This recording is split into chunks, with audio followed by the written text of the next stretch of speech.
Students, जैसा कि हमने पिछले लेक्चर में हमने अर्थमेटिक के पार्ट में से नंबर सिस्टम डिफाइन किए थे, तो आज हम स्टार्ट कर रहे हैं सेट्स। तो सेट्स के लिए हमें पता चल कि सेट होता क्या है।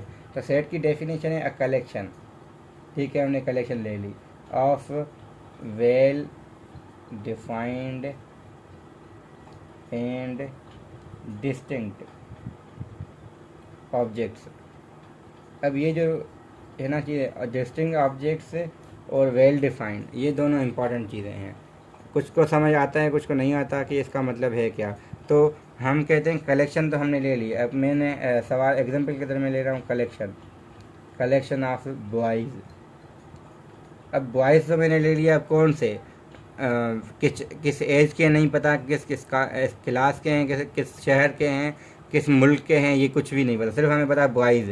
अब कलेक्शन तो ले लिया। अगर मैं किसी को कहूँ भाई ये बॉयज़ लेके आओ, कौन से लेके आएगा? या गली में होंगे वो लेके आएगा, या स्कूल में से लेके आएगा, उसको नहीं पता कि कौन से। अगर मैं ये कहना जो गली में बॉयज़ हैं उनको लेके आओ, तो मैं अगर कहूँ collection of boys in street, तो ये अब सेट बन जाएगा। तो ये वेल डिफाइंड जो चीज़ वर्ड है, इसका मतलब ये है कि जो इस कलेक्शन की आप बात कर रहे हैं वो डिफाइंड सही तरीके से, यानी उसकी कैटेगरी पता हो, किस कैटेगरी से आप कहना चाह रहे हैं।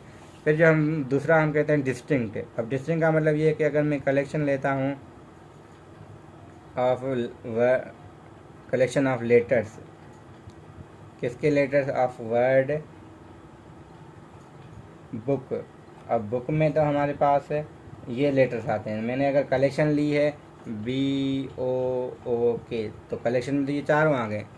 अब ये कलेक्शन तो हो गई, मगर ये सेट नहीं बनेगा, क्योंकि हमने सेट में को डिफ़ाइन कैसे किया है?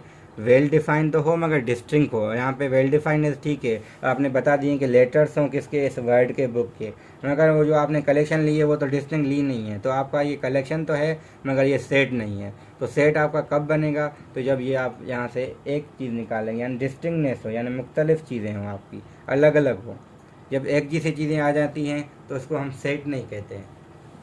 तो एक सेट वो होता है कि भाई कब का सेट, तो वो सेट किस लिए कहते हैं कि वो एक जैसी चीज़। हाँ, यहाँ पे ये होगा कि एक जैसे, जैसे का मतलब ये नहीं है कि जो गिलास है वो एक, जो अगर दो गिलास एक जैसे दिखने में हो सकते हैं मगर वो इंडिविजुअली अलग अलग हैं। तो जो हम सेट कहते हैं ना, वो एक कैटेगरी का होता है।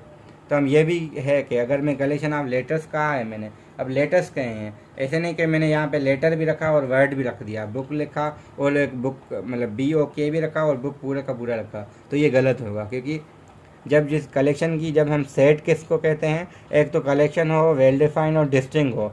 तो जो वेल डिफाइन का मतलब ये भी होगा कि जो कैटेगरी होगी ना, हम सेट एक किस्म का बनता है हमेशा। जैसे हम कहते हैं किसी चीज़ का सेट लेके आएँ तो वो उसी चीज़ों का सेट होगा, यानी कप का है या गिलासेस का है तो वो सारे अगर सब गिलासेस में एक कप है तो वो सेट नहीं कहलाएगा। सेट वही होगा जिसमें या तो सारे कप्स हों या सारे गिलासेस हों। तो इस वजह से ये, जैसे हमने लेटर्स लिए हुए हैं तो लेटर्स लेंगे, वर्ड लिए हुए हैं तो वर्ड ले सकते हैं, वो डिपेंड करेगा। मगर डिस्टिंक्टनेस और वेल डिफाइन का मतलब हम ऐसे समझ सकते हैं। अब ये के सवाल आपको बुक में मौजूद हैं, कहीं पे भी देख लें। सेट के अगर MCQs के नाम से आप सर्च करें तो आपको अच्छे से सवाल मिल जाएंगे। तो ये सिर्फ सेट की डेफिनेशन, जिसको हमने सही तरीके से समझने की कोशिश की। अब सेट में एक इम्पॉर्टेंट सिंबल होती है ये और ये वाली, तो ये बड़े काम की है। इसको हम कहते हैं बिलोंग्स टू, ये इसको कहते हैं डज नॉट बिलोंग।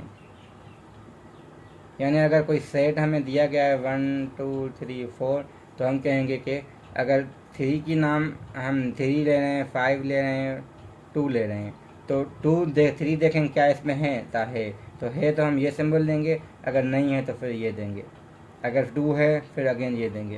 तो जो होगा सेट में तो ये सिंबल होगी, अगर किसी सेट में नहीं है तो ये सिंबल आ जाएगी सिंपली।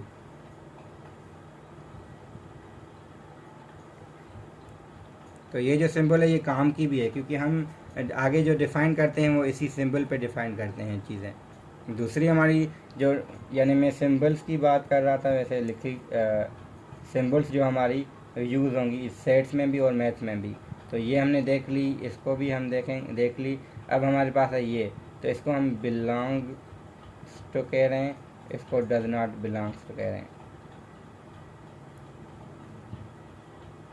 और ये हमारी है लेस देन, यानी ये सिंबल तब होगी जब आपके पास दो नंबर्स होंगे, यानी सेट्स नहीं होंगे। सेट्स के लिए हम अलग नोटेशन इस्तेमाल करते हैं, यानी दो नंबर्स हैं 2 और 3, तो हम कहेंगे ये सेट लेस है। फिर ये चीज़ हो जाएगी हमारी, ये ग्रेटर हो जाएगा वर्ड, ग्रेटर देन, तो ये 3 ग्रेटर देन 2 है।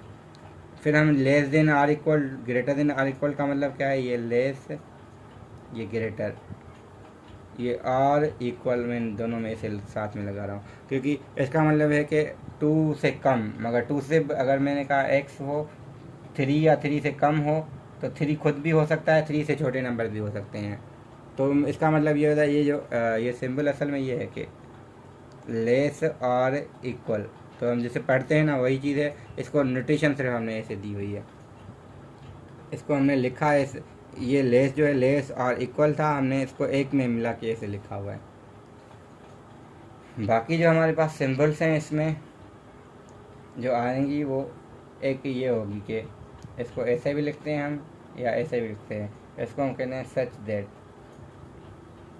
यानी जैसा कि ये होगा या जैसे का। तो हम फिर ये चीज़ आ जाएगी कि ये हमारा होता है एंड की सिंबल, ये होती है हमारी आर की सिंबल, और जो ये हमारी होगी सबसेट के लिए, ये होगी सबसेट के लिए सिंबल, और ये होगी हमारी सुपर सेट के लिए। सिमिलरली हम आगे जो नोटेशन हमारी यूज़ होंगी, यानी ये चीज़ हम जब हटाएंगे तो हम इसको प्रॉपर सबसेट कहेंगे, अब सिर्फ जब है तो ये इम्प्रॉपर भी हैं, अगर कुछ नहीं है तो यानी वो टाइप्स हम अलग से सीखेंगे, इसलिए मैं नहीं बता रहा। यहाँ पे हम इसको फ़िलहाल सबसेट के लिए ये यूज़ करेंगे। तो ये चीज़ें जो सिंबल्स हैं इसमें ज़रूर काम आती हैं। फिर आगे जो है हमारा सेट्स के टाइप्स आएंगे और फिर हम उसकी ऑपरेशंस पे अलग एक वीडियो बनाएंगे। तो मैं कोशिश कर रहा हूँ कि इसको पार्ट्स में डिस्ट्रीब्यूट करूँ सेट्स को, ताकि आपको समझने में भी सही लगे। यानी एक वीडियो लंबा ज़्यादा हो जाएगा तो आपको चीज़ें एक में मुश्किल लगेगी, भाई ये चीज़ें एक में ही सारी हो गई तो कवर सही नहीं होगा। तो थोड़ा थोड़ा करके हम समझेंगे तो आपका अच्छे से समझ भी आएगा। तो नेक्स्ट में हम टाइप्स ऑफ सेट्स, और टाइम हुआ तो हम उसमें से ऑपरेशन ऑफ सेट्स भी कर लेंगे।